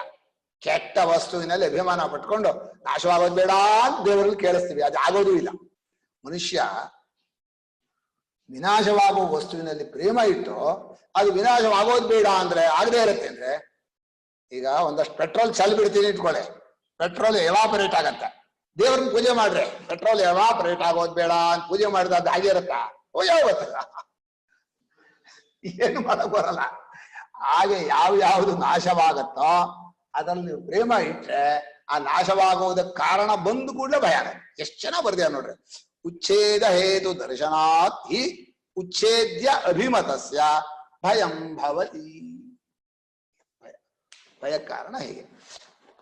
ಆದ್ರೆ ಯಾವುದು ಭಯಕ್ಕೆ ಕಾರಣವೋ ಅದು ಅನುಚ್ಛೇದ್ಯೋ ಹಿ ಉಚ್ಛೇದ ಹೇತು. ಅದು ಮೂಲ ಇದೆಯಲ್ಲ, ಅದು ನಾಶವಾಗದೆ ಇರುವಂತಹದ್ದು. ಯಾರೋ ಪರಮಾತ್ಮ, ಅವನು ನಾಶವಾಗೋಲ್ಲ. ಅವನು ಬಾಕಿಯವರಿಗೆ ಭಯ ಮಾಡಿಸ್ಬಿಡ್ತಾನೆ. ಅವನೆಲ್ಲ ಎಲ್ಲ ಸೇರ್ಕೊಳ್ಳೋದು. ಈಗ ಗುಳ್ಳೆ, ಅಲೆ ಎಲ್ಲ ಎಲ್ಲಿ ಸೇರತ್ತೆ? ನೀರಲ್ಲಿ. ಹಾಗೆ ನಾಶ ಅನ್ನೋ ಶಬ್ದಕ್ಕೆ ಅದರ್ಶನ ಅಂತ ಅರ್ಥ. ಅಭಾವ ಅನ್ನೋ ಅರ್ಥ ನಮ್ಮ ಇದಕ್ಕೆ ಒಪ್ಪಲ್ಲ. ನಮ್ಮ ಪ್ರಯೋಜನಕ್ಕಿಲ್ಲ ಅಂತ ಅಭಾವ ಅಂತೀವಿ. ಅಭಾವವಾಗತ್ತೆ ಅಂತೀವೋ ಅದರ್ಶನವಾಗತ್ತೆ ಅಂತೀವೋ? ಅದರ್ಶನವಾಗತ್ತೆ ಅಂದ್ರೆ ಬೇರೆ ರೂಪದಲ್ಲಿ ಇರುತ್ತೆ, ಅಭಾವವಾಗತ್ತೆ ಅಂದ್ರೆ ಇಲ್ಲವಾಗತ್ತೆ. ಇಲ್ಲವಾಗತ್ತೆ ಅನ್ನೋದಿಲ್ಲ. ನಾಸತೋ ವಿದ್ಯತೆ ಭಾವೋ. ಏನ್ ಮಾಡಬಹುದು ಅಂದ್ರೆ ಈಗಲೇ ಇಲ್ಲ ಅಂತ ತಿಳ್ಕೊಂಡ್ರೆ ಯಾವಾಗ್ಲೂ ಇಲ್ಲ, ಇಲ್ಲವಾಗತ್ತೆ ಅಲ್ಲ. ಈಗ ದೇಹೇಂದ್ರಿಯಾದಿಗಳು, ಜೀವ, ಆ ಸೂಕ್ಷ್ಮ ಶರೀರ ನಾಶವಾಗತ್ತೋ ಇಲ್ವೋ ಅಂತ ಕೇಳಿದ್ರೆ ಈಗಲೇ ಇಲ್ಲ ಅಂತ ತಿಳ್ಕೊಂಡವನಿಗೆ ಇಲ್ಲೇ ಇರೋದು ನಾಶವಾಗಲ್ಲ. ಅಥವಾ ಈಗ ಇದೆ ಅಂತ ತಿಳ್ಕೊಂಡ್ರೆ ಎಲ್ಲೋ ಬೇರೆ ಕಡೆ ಇರುತ್ತೆ ಅಂತ ಹೇಳ್ಬೇಕು. ದೇಹ ಮಣ್ಣಲ್ಲಿದೆ, ಸೂಕ್ಷ್ಮ ಶರೀರ ಸೂರ್ಯರಶ್ಮಿ ಇದೆ, ಎರಡೇ ಅಲ್ಟರ್ನೇಟಿವ್ ಇರೋದು. ಅದು ಅಭಾವ ಅದರ್ಶನದಲ್ಲಿ ಇಲ್ಲವಾಗತ್ತೆ ಅನ್ನೋದು ಇಲ್ವೇ ಇಲ್ಲ, ಬೇರೆ ಕಡೆ ಇರುತ್ತೆ. ವಸ್ತು ಇಲ್ಲಿಲ್ಲ ಅಂದ್ರೆ ಏನಾಗಿರುತ್ತೆ? ಬೇರೆ ಜಾಗದಲ್ಲಿ ಇರುತ್ತೆ. ಹೀಗೆ ಎಲ್ಲವೂ ಬದಲಾವಣೆ ಆಗೋ, ನಾಶವಾಗೋ ಜಾಗದಲ್ಲಿ ನೀವು ಅಭಿಮಾನ ಪಟ್ಕೊಂಡ್ರಲ್ಲ, ನಾಶವಾಗೋದ್ರೆ ಎಲ್ಲೇ ಉಳಿಲೇ ಅಂತ, ಅದೇ ಭಯಕ್ಕೆ ಕಾರಣ. ಆ ಭಯಕ್ಕೆ ಕಾರಣವಾದಂತ ಮೂಲ ಪರಮಾತ್ಮ ನಾಶವಾಗಲ್ಲ. ಅವನಲ್ಲಿ ಅವ್ರು ಹಿಡ್ಕೊಂಡ್ಬಿಟ್ರೆ ಈ ನಾಶವಾಗೋ ವಸ್ತುವಿನಲ್ಲಿ ಯಾಕೆ ಅಭಿಮಾನ ಪಟ್ಕೋತಾರೆ? ಅನುಚ್ಛೇದ್ಯ, ಎಂದೆಂದೂ ನಾಶವಾಗಲ್ಲ, ಎಂದೆಂದೂ ಮರೆಯಾಗಲ್ಲ, ಎಂದೂ ಇಲ್ಲವಾಗೋದಿಲ್ಲ. ನಾ ಪರಮಾತ್ಮ ಸೇರ್ಕೊಂಡ್ಬಿಟ್ರೆ ಆಯ್ತಾ? ಇದೇನಲ್ಲ ಹತ್ರದಲ್ಲೇ. ಈ ಕಷ್ಟ ಪಡೋದಾದ್ರೆ ಹೇಗ್ರಿ ಹೋಗ್ಬೇಕು ಅಂತ ಕಷ್ಟ ಇಲ್ಲ. ಯಾವಾಗ ಬೇಕಾದ್ರೂ ಸಿಗ್ತಾನೆ, ಎತ್ತ ಕರೆದ್ರೂ ಬರ್ತಾನೆ, ಹೇಗ್ ಕರೆದ್ರೂ ಬರ್ತಾನೆ. ಅಂಥವನ ಜೊತೆ ಇರೋದು ಬಿಟ್ಟು ಈ ಪ್ರಪಂಚದ ಜನ ಕಟ್ಕೊಂಡು ಯಾಕ್ರಿ ಪಾಡೋ? ಬೇಕೇಂದ್ರೆ ಅನ್ಯಾಯ. ಬುದ್ಧಿ ಇಲ್ಲ ಇದ್ದು ತಲೆ ಹಾಕೋದು. ಗುರುಗಳೇ, ಆ ಅಭಾವ ಅದರ್ಶನ ಎಲ್ಲಾನು ಅನಾತ್ಮ ಅಚೇತನ. ಹೌದು, ಅನಾತ್ಮ ಅಚೇತನಕ್ಕೆ ಹಾಗಾಗೋದು ಕರೆಕ್ಟು. ಹಾ, ಆದ್ರೆ ಇಲ್ಲಿ ನಾಶ ಅನ್ನೋ ಶಬ್ದಕ್ಕೆ ಸಂಸ್ಕೃತದಲ್ಲಿ ನಶ ಅದರ್ಶನೆ ಅಂತ ಇರೋದು. ಯಾವುದಕ್ಕೆ? ನಾಶ ಶಬ್ದ. ಹಾ, ನಶ್ಯತಿ ಅದರ್ಶನಂ ಗಚ್ಚತಿ ಅಂತ ಭಾಷ್ಯಕಾರರು ಬರೆಯೋದು. ಇದು ಅಚೇತನ, ಅದು ಸರಿಯೇ. ಆ ಮಾತಿಂದ ಅದು ಮುಂದಿನ ವ್ಯಾಖ್ಯಾನ. ಇವ್ರು ಹೇಳೋದು ನಾಶವಾಗೋದು ಅಂದ್ರೆ ಇಲ್ಲವಾಗೋದು ಲೋಕದಲ್ಲಿ. ನಾಶವಾಯಿತು ಅಂದ್ರೆ ಜನ ಈಗ ಅವರು ಸತ್ತೋದ್ರೆ ಇಲ್ಲ ಅಂತ ತಿಳ್ಕೊತೀವಿ ಹೊರತು ಮರೆಯಾದ್ರು ಅಂತ ತಿಳ್ಕೊತೀವ, ಬೇರೆ ಕಡೆ ಇದ್ದಾರೆ ಅಂತ ತಿಳ್ಕೊತೀವ. ಈಗ ನಮ್ಮ ಅಜ್ಜ ಮುತ್ತಜ್ಜ ಎಲ್ಲ ನಾಶವಾದ್ರು ಇಲ್ಲವಾದ್ರೂ ಬೇರೆ ಕಡೆ ಇದ್ದಾರೆ ಅಂತೀವ. ನಾಶವಾದ್ರು ವ್ಯವಹಾರ ದೃಷ್ಟಿಯಲ್ಲಿ ಏನ್ ಹೇಳ್ತೀವಿ? ದೃಷ್ಟಿಯಲ್ಲಿ ನಾಶ ಆದ್ರು. ನಾಶ ಅಂದ್ರ ಕಾಣಲ್ಲ ಅಂತ. ನಮ್ಮ ಉಪಯೋಗಕ್ಕಿಲ್ಲ ಅಂತ, ನಮ್ಮ ಪ್ರಯೋಜನ ಮಾಡ್ತಾ ಇಲ್ಲ, ಎಲ್ಲ ಹೋಗ್ಬಿಟ್ರು, ನಮ್ಗೆ ಕೊಡ್ಬೇಕಾದ್ ಕೊಡ್ಲಿಲ್ಲ, ಅದಕ್ಕೆ ಹೇಳೋದು ಸತ್ತಾಗ ಅಯ್ಯೋ ನಾವ್ ಮಾಡೋದು ಇಷ್ಟು ದಿವಸನೇ ಮಾಡಿ ಹೋಗ್ಬಿಟ್ರಲ್ಲಪ್ಪ, ಇನ್ನೊಂದು ಸ್ವಲ್ಪ ದಿವಸ ಮಾಡ್ಬೋದಾಯ್ತು ಅಂತ. ಎಷ್ಟು ದಿವಸ ಮಾಡ್ಬೇಕು ಅವರಿಗೆ? ಹೀಗೆ ಅದರ್ಶನ ಅನ್ನುವಂಥದ್ದು ನಾಶ. ಆ ಅದರ್ಶನ ನಾಶ ಅನ್ನೋದು ಪರಮಾತ್ಮನಲ್ಲಿ ಅದರ್ಶನವೂ ಇಲ್ಲ, ಅಭಾವವೂ ಇಲ್ಲ, ಅಂದ್ರೆ ಅವ್ರು ಕಾಣಲ್ಲ ಅನ್ನೋದು ಇಲ್ಲ. ಯಾವಾಗಲೂ ನೋಡೋಣಾದ್ರಿಂದ ಜೀವನಕ್ಕೆ ಹತ್ತಿರದಲ್ಲಿದ್ದವನು ಯಾವಾಗಲೂ ಏಕರೂಪನಾಗಿದ್ದಾನೆ. ಅಂಥವನಲ್ಲಿ ಅಭಿಮಾನ ಪಟ್ಕೊಂಡ್ರೆ, ಅಭಿಮಾನ ಅಂದ್ರೆ ತಾನೋ ಅನ್ನೋ ಪ್ರೇಮ ಇಟ್ರೆ ಭಯ ಬರಲ್ಲ. ಆಯ್ತು. ತತ್ರ ಮುಂದಕ್ಕೆ ಹೋದ್ರೆ ಅಸತ್ಯುಚ್ಛೇದ ಹೇತು ಆಯ್ತಾ? ಉಚ್ಛೇದ್ಯೇನ ತದ್ದರ್ಶನ ಕಾರ್ಯಂ ಭಯಂ ಯುಕ್ತಂ. ಉಚ್ಛೇದ ಹೇತು ಇಲ್ಲದೆ ಇದ್ರೆ, ನಾಶಕ್ಕೆ ಕಾರಣ ಇಲ್ಲದೆ ಹೋದ್ರೆ, ಉಚ್ಛೇದ್ಯ ನಾಶವಾಗುವ ವಸ್ತುವಿನಲ್ಲಿ ಆ ತರ ಅಯ್ಯೋ ಹೋಗ್ಬಿಡುತ್ತಲ್ಲ ಅನ್ನೋ ಭಯ ಬರಬಾರ್ದಾಗಿತ್ತು. ಅಂದ್ರೆ ನಾಶವಾಗದೇ ಉಳ್ಕೊಳ್ಳೋದಾಗಿದ್ರೆ ಹೆದರ್ತಿರ್ಲಿಲ್ಲ ಯಾರು. ಎಲ್ಲ ವಸ್ತುವು ನಾಶವಾಗ್ತಾ ಇದೆ, ಅದಕ್ಕೆ ಭಯ. ಸರ್ವಂಚ ಜಗತ್ ಭಯವದ್ ದೃಶ್ಯತೆ. ಅಖಂಡ ಜಗತ್ನಲ್ಲೇ ಭಯ ಭಯ ಭಯ. ಹುಡುಗ ದೂರ ಹೋಗಿದ್ದಾನೆ, ಬಂದೇ ಇಲ್ಲ, ಲೇಟ್ ಆಗ್ಬಿಡ್ತು, ಗಾಬರಿ ಭಯ.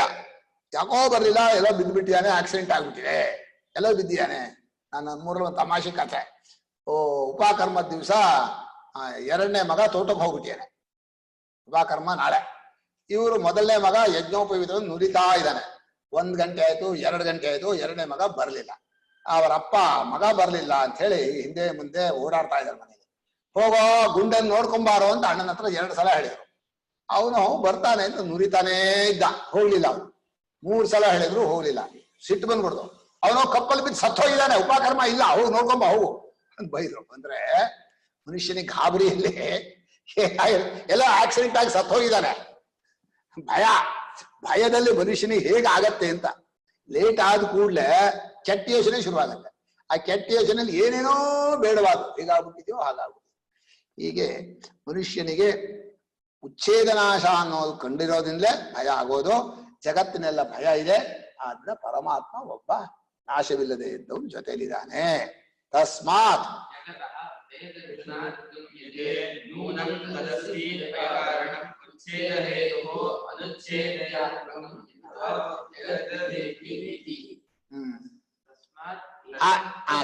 ಏತಸ್ಮಿನ್ನಪಿ ಅರ್ಥೆ.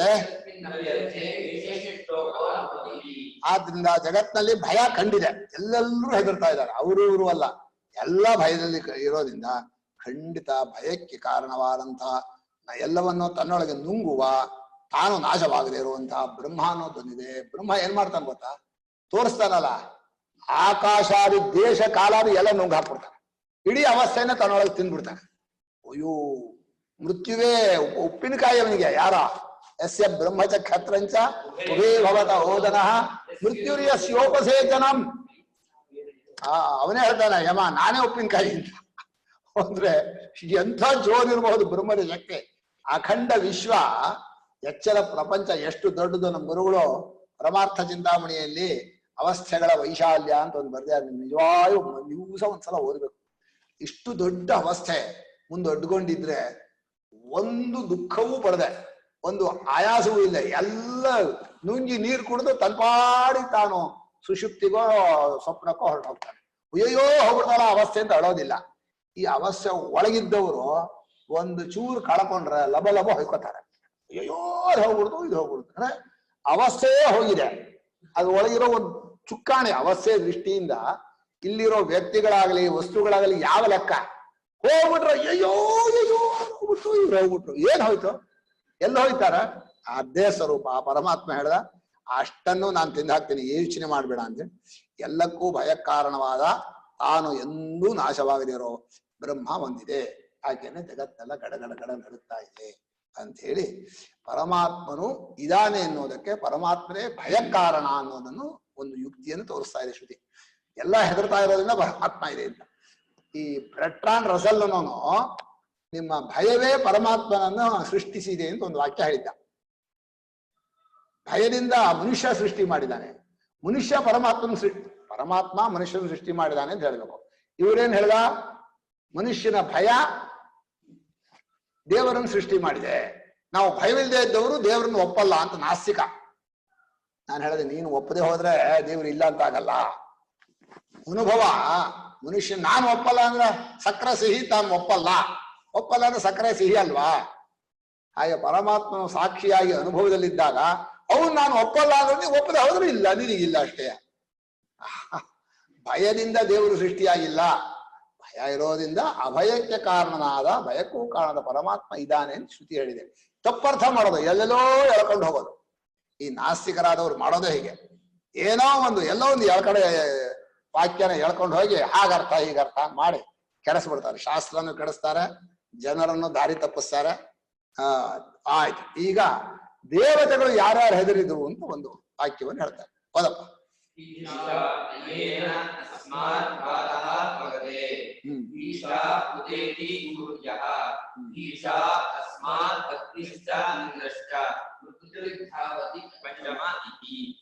ಭೀಷ ಅಂದ್ರೆ ಭಯೇನ ಅಂತ, ಅದು ಭೀಷ ತೃತೀಯಾಂಗ ಗೊತ್ತಾಗಲಿ ಅಂತ. ಅದ್ರ ಪ್ರಥಮ ಏನೋ ಅಯ್ಯಯ್ಯೋ ಭೀಷ ಹೇಗಾಗತ್ತ ಅವಾಗ? ಬುದ್ಧಿವಂತ ಬಾಳ ಏನ ತೇಜಸ್ವಿ ಯಶಸ್ವಿ ಚೆನ್ನಾಗಿ ಕಲ್ತ್ಕೋಬೇಕು. ಭಾಷ್ಯ ಓದೋರು ಭೀಹಿ ಭೀಷೌ ಭೀಷ ಭೀಷಾ ಭೀಷ ಭಯೇನ ಹೆದರಿಕೆಯಿಂದ, ಅಸ್ಮಾತ್ ಈ ಪರಮಾತ್ಮನಿಂದ, ವಾತಪವತೆ ಗಾಳಿ ಬೀಸ್ತಾ ಇದ್ದಾನೆ, ಪರಮಾತ್ಮನ ಭಯ. ಈ ಕೆಲಸ ಮಾಡೋರಿಗೆ ಕಾಮ ಇದ್ದ ಹಾಗೆ ಭಯವೂ ಇರುತ್ತೆ. ಆಸೆಯಿಂದ ಕೆಲಸ ಮಾಡ್ತಾನೆ, ಭಯದಿಂದ ಕೆಲಸ ಮಾಡ್ತಾನೆ. ಇವಾಗ ಕಸ ಗುಡಿಸ್ತಾ ಇದ್ದಾರೆ ಅಂತ ಇಟ್ಕೊಳ್ಳಿ ಮನೇಲಿ. ಒಂದನೇದು ಕಸ ಗುಡಿಸೋ ಉದ್ದೇಶ ಶುದ್ಧಿ ಆಗ್ಲಿ ಅನ್ನೋ ಆಸೆಯಿಂದ, ಎರಡನೇದು ಶುದ್ಧಿ ಆಗದೆ ಹೋದ್ರೆ ಕೊಳೆ ಇದ್ರೆ ರೋಗ ಬರುತ್ತೆ ಅನ್ನೋ ಭಯದಿಂದ ಅಲ್ವೇಂದ್ರೆ. ಭಯನೂ ಇದೆ, ಆಸೆನೂ ಇದೆ, ಎರಡೂ ಒಟ್ಟೊಟ್ಟಿಗೆ ಜೊತೆ. ಸ್ನಾನ ಮಾಡ್ಬೇಕು, ಭಯ. ಮಾಡದೆ ಹೋದ್ರೆ ಏನಾಗತ್ತೆ, ರೋಗ ಬರುತ್ತೆ, ಭಯ. ಸ್ನಾನ ಮಾಡಬೇಕು, ಶುದ್ಧವಾಗಬೇಕು ಅನ್ನೋ ಆಸೆ. ಹೀಗೆ ಪ್ರತಿಯೊಂದು ಕ್ರಿಯೆಯಲ್ಲೂ ಆಸೆಯೂ ಇದೆ, ಭಯವೂ ಇದೆ. ಹೀಗೆ ಪರಮಾತ್ಮನು ತಾನು ನಿಂತ್ಕೊಂಡು ಜಗತ್ತಿನಲ್ಲಿ ಎಲ್ಲರಿಗೂ ಕರ್ಮವನ್ನು ಕೊಟ್ನಲ್ಲ, ಆ ಕರ್ಮ ದೊಡ್ಡ ದೊಡ್ಡವರು ಸಾಮಾನ್ಯರಲ್ಲ. ನಮ್ದಾದ ಚುಡ್ಕಾವು, ಮಹಾ ಸೋಮಾರಿಗಳು. ನಾವು 1-2 ಗಂಟೆ ಕೆಲಸ ಮಾಡಲ್ಲ. ಆ ಕೆಲಸ ಮಾಡೋರು ಕಾಮದಿಂದಲೂ ಭಯದಿಂದಲೂ ಕೆಲಸವನ್ನು ಮಾಡ್ತಾ ಇರ್ತೀವಿ. ಆದ್ರಿಂದ ವಾತಃ ಪವತೆ, ವಾಯು ಬೀಸ್ತಾ ಇದ್ದಾನಲ್ಲ, ಭಯದಿಂದಲೂ ಆಜ್ಞೆಯಿಂದಲೂ ಬೀಸ್ತಾ ಇರ್ತಾನೆ. ಭೀಷ ಉದೇತಿ ಸೂರ್ಯ, ಸೂರ್ಯನು ಕೂಡ ಭಯದಿಂದ ಉದಿಸ್ತಾ ಇದ್ದಾನೆ, ಕರ್ಮವನ್ನು ಮಾಡ್ತಾನೆ. ಭೀಷ ಅಸ್ಮಾದ್ ಅಗ್ನಿಶ್ಚ, ಅಗ್ನಿಯಿಂದ್ರೂ ಹೆದರಿಕೆಯಿಂದಲೇ ತಮ್ಮ ಕರ್ತವ್ಯವನ್ನು ಮಾಡ್ತಾರೆ. ಅಲ್ಲಿಗೆ 4 ಜನ ಆಯ್ತು. 5ನೇವನು ಮೃತ್ಯು ಓಡ್ತಾನೆ ಅಂತ. ಬಾಕಿಯವರಿಗೆಲ್ಲ ಕೆಲಸ ಮಾಡ್ತಾನೆ, ಮೃತ್ಯು ಓಡ್ತಾನೆ ಅಂದ್ರೆ ಭಯ ಇದ್ರೆ ತಾನೆ ಓಡೋದು. ಮೃತ್ಯುವ್ರ ಧಾವತಿ. 5ನೇಯ ಮೃತ್ಯು ಇದಾನಲ್ಲ, ಟೈಮ್ ಆಯ್ತು ಪುರುಸತ್ತಿಲ್ಲ, ಅವ್ರನ್ನ ಕರ್ಕೊಂಡ್ ಬರ್ಬೇಕು ಅಂತ ಓಡ್ತಾನೆ, ಮೀಟಿಂಗ್ ಮಾಡೋ ಹಾಗಿಲ್ಲ. ಹೀಗೆ ಮೃತ್ಯುರ್ಧಾವತಿ ಪಂಚಮ ಇತಿ. ಇಷ್ಟಿಂಥ ಮಹಾತ್ಮ ದೊಡ್ಡವರೇ ನಡುತ್ತಾ ಇದ್ದ ಮೇಲೆ ಪರಮಾತ್ಮನನ್ನ ತಪ್ಪಾಗಿ ತಿಳ್ಕೊಂಡ್ರೆ ಇನ್ ಬಾಕಿಯವ್ರ ಕಥೆ ಏನ್ ಹೇಳೋದು? ಎಲ್ಲರೂ ನಡುಗಿ ಭಯದಿಂದ ಕರ್ತವ್ಯವನ್ನು ಮಾಡ್ತಾ ಇದ್ದಾರೆ ಅಂತ ಹೇಳಿ. ಈಗ ಭಾಷ್ಯಕಾರರು ಬರೀತಾರೆ, ಸ್ವಯಂ ಈಶ್ವರ ಅವನಾನ ಕಾರ್ಯೇಷು ಅನಾಸಬಹುದೇಷು ತದ್ಯುಕ್ತಂ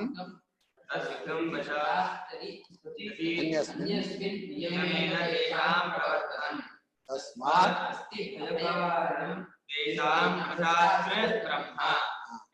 ಯಶಸ್ವೇ ಪ್ರಜಾ ಇವ ರಾಜ್ಞಃ ಅಸ್ಮಾನ್ ಬ್ರಹ್ಮಣೋ ಭಯೇನ ಪ್ರವರ್ತಂತೆ.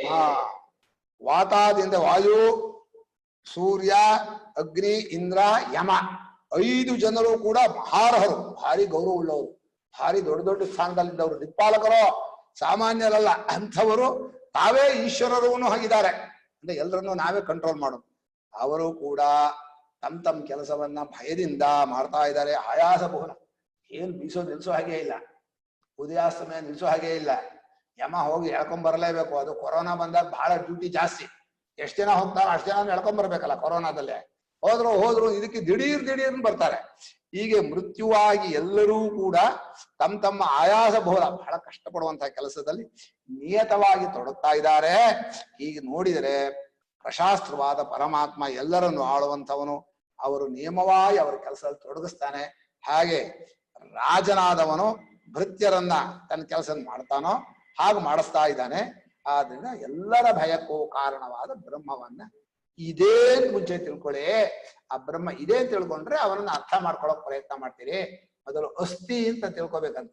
ಅಸ್ತಿ ಇತಿ ಮತಿ ಸಹ ಆಸ್ತಿಕ ಅಂತ. ಅಸ್ತಿ ದಿಷ್ಟಂ ಏನ ಅಸ್ತಿ ನಾಸ್ತಿ ದಿಷ್ಟಂ ಮತಿ ಸೂತ್ರ. ಅಸ್ತಿ ಅಂತ ತಿಳಿಯೋನು ಆಸ್ತಿಕ, ನಾಸ್ತಿ ಅಂತ ತಿಳಿಯೋನು ದಿಷ್ಟಂ ತಿಳಿಯೋನು ದೈಷ್ಟಿಕ. ದಿಷ್ಟ ಅಂದ್ರೆ ಎಲ್ಲ ದಿಷ್ಟ. ಏನ್ ಕೇಳಿದ್ರು ದೃಷ್ಟ ಅಂತಂದ್ರೆ ಅವನು ದೈಷ್ಟಿಕ. ಹೀಗೆ ಪರಮಾತ್ಮನು ಪ್ರಶಾಸ್ತ. ಎಲ್ಲ ದಿಷ್ಟ ಅಂದ್ರೆ ಏನು? ದಿಷ್ಟ ಅಂದ್ರೆ ದೈವ ಅಂತ. ದೈವಂ ದಿಷ್ಟಂ ಭಾಗಧೇಯಂ. ಎಲ್ಲ ದೈವದಿಂದ ಆಗೋದು. ಏನ್ ಮಾಡೋದು? ಹಣೆ ಬರಹ ಅಂತಾರಲ್ಲ, ಅವರೆಲ್ಲ ದೈಷ್ಟಿಕರು. ಏನ್ರಿ ಹೀಗಾಗುತ್ತಂದ್ರೆ ಹಣೆ ಬರಹ, ಇನ್ನೇನಾದ್ರೂ ಹೀಗಾಯ್ತು ಹಣೆ ಬರಹ. ಈ ಹಣೆ ಬರಹ ಹೇಳೋರೆಲ್ಲ ದೈಷ್ಟಿಕರು. ಅಸ್ತಿ ಅಂತ ಹೇಳೋರು ಆಸ್ತಿಕರು. ನಾಸ್ತಿ ಯಾವುದು ಇಲ್ಲ ಹೇಳೋರು ನಾಸ್ತಿಕರು. ಹೀಗೆ ಅಸ್ತಿ, ನಾಸ್ತಿ, ದೈಷ್ಟಿಕ ಅಂತ 3 ವ್ಯಾಕರಣ ಸೂತ್ರದಲ್ಲಿ ಹೇಳಿರೋದು. ಹೌದಪ್ಪ. ಆದ್ರಿಂದ ಭಯಕಾರಣವಾದ ಪ್ರಶಾಸ್ತ್ರವಾದ ಬ್ರಹ್ಮ. ಟೈಮ್ ಆಗೋಯ್ತು. ಈಗ ಆನಂದ ಮೀಮಾಂಸಾ ನಾಳೆ ಬಹಳ ಒಳ್ಳೆ ವಿಷಯ. ಮನುಷ್ಯನ ಸುಖವನ್ನ ಹೇಗೆ ಭಾಷ್ಯಕಾರರು ಅನುಭವಕ್ಕೆ ತಂದು ಕೊಡ್ತಾರೆ. ನಾಳೆ ನೋಡೋಣ. ಟೈಮ್ ಆಗ್ಬಿಡ್ತು. ನಮ್ಗೆ ಟೈಮ್ ಆಗಿದ್ದೇ ಗೊತ್ತಾಗಿಲ್ಲ. ಆದ್ರೂ ನೀವು ಗುರುಗಳನ್ನ ಬಿಟ್ಟಿದ್ ಬಹಳ ಅನ್ಯಾಯ. ನಾನು ಒಪ್ಪಲ್ಲ. ಬಿಟ್ಟೇ ಇಲ್ಲ. ಯಾರು ಹೇಳಿದ್ರು ಬಿಟ್ಟಿದೀವಿ ಅಂತ?